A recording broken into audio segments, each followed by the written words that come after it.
America వెళ్లాలనుకునే వారికి Trump ప్రభుత్వం మరో షాక్ ఇచ్చింది.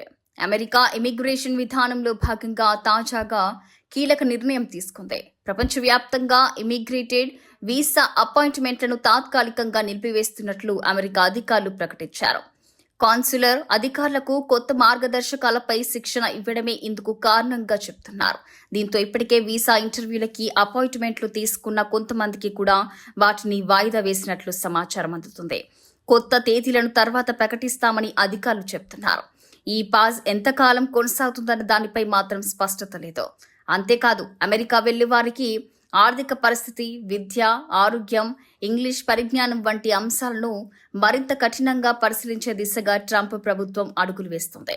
ముఖ్యంగా అమెరికా ప్రభుత్వ సంక్షేమ పథకాలపై ఆధారపడే అవకాశం ఉందని భావించిన వారికి వీసా నిరాకరించే విధానం మరింత కఠినం కానుంది. ఇక భారతీయులకు కీలకమైన H-1B వీసాల విషయంలోనూ భారీ ఫీజు ప్రతిపాదన తెరపైకొచ్చింది. కొత్త H-1B దరఖాస్తులపై సుమారు $1,03,265 ఫీజు విధించే ప్రతిపాదనను ట్రంప్ ప్రభుత్వం ముందుకు తీసుకొచ్చింది. ఇది అమల్లోకి వస్తే అమెరికాలో ఉద్యోగాలు చేయాలనుకునే భారతీయ నిపుణులు, ముఖ్యంగా ఐటీ రంగంపై ప్రభావం పడే అవకాశం ఉంది. అయితే ఈ నిర్ణయాలపై న్యాయపరమైన సవాళ్లు కూడా కొనసాగుతున్నాయి. మొత్తంగా చూస్తే అమెరికా వెళ్లాలనుకునే విద్యార్థులు, ఉద్యోగులు, కుటుంబ సభ్యులకి వీసా ప్రక్రియ మరింత కఠినంగా మారుతున్నట్టే కనిపిస్తుంది.